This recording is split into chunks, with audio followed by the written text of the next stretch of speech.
អីពុកម៉ែបងប្អូនចាឥឡូវខ្ញុំលើកមេរៀនមួយដាក់ក្នុង YouTube ឲ្យទៀតណាពុកម៉ែបងប្អូនចាបន្ទាប់មកយើងរៀបបៀចាសាប់បៀ7ដងក៏បាន9ដងក៏បានចារៀបបៀអញ្ចឹងមកហើយក៏ចាប់មួយស្លឹកចាប់មួយស្លឹកដើម្បី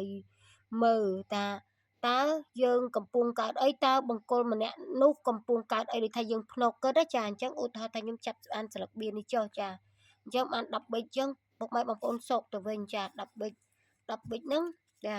1 2 3 4 5 6 7ចាអញ្ចឹងកាច់បៀទៀតមករៀបបៀជា4ជួរចាអញ្ចឹងពុកម៉ែបងប្អូនដូចថាមិនទាន់រៀនចេះយើងរាយបៀតែ4ជួរនឹងសិនមកឲ្យតែយើងចេះតម្លៃទឹកបៀនឹងអស់ហើយចេះបោកបៀហើយ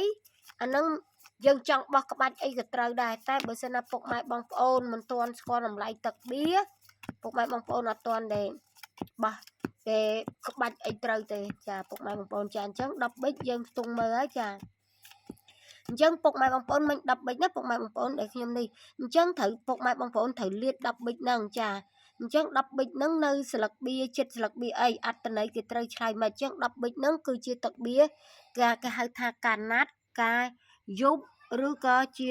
លេខលក្ខណៈឧបសគ្គចាអញ្ចឹងទឹកបៀប៊ិចហ្នឹងគឺជាទឹកបៀអាក្រក់អញ្ចឹងអត់ល្អទេអញ្ចឹងពុកម៉ែបងប្អូនឲ្យដឹងថាអញ្ចឹងពេលយើងចាប់បានស្លឹកបៀហ្នឹងអញ្ចឹងយើងត្រូវមើលជុំវិញហ្នឹងចាជុំវិញ4ហ្នឹងវាចំនៅកណ្ដាលហ្នឹង4ចាអញ្ចឹងទឹកបៀ10ហ្នឹងទឹកបៀ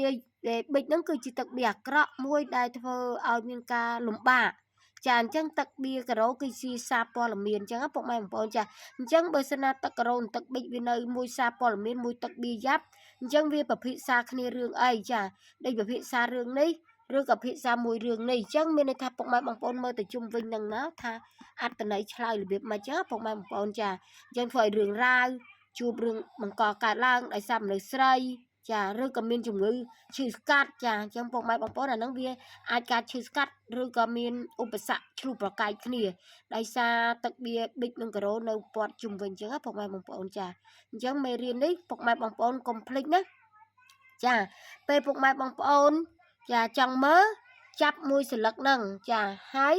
អ្នកដែលចង់រៀនចាឲ្យស្គាល់ពីតម្លៃច្បាស់ចូលរៀនជាមួយខ្ញុំចាចូលរៀនមួយខ្ញុំបរៀនឲ្យច្បាស់លាស់ឲ្យចាអញ្ចឹងទឹកបៀស្គាល់ពីតម្លៃបានស្គាល់បូកចេញបើសិនណាអត់ស្គាល់ពីតម្លៃបូកអត់ចេញទេហើយក៏ទូទាយគឺអត់ឈុតដែរចា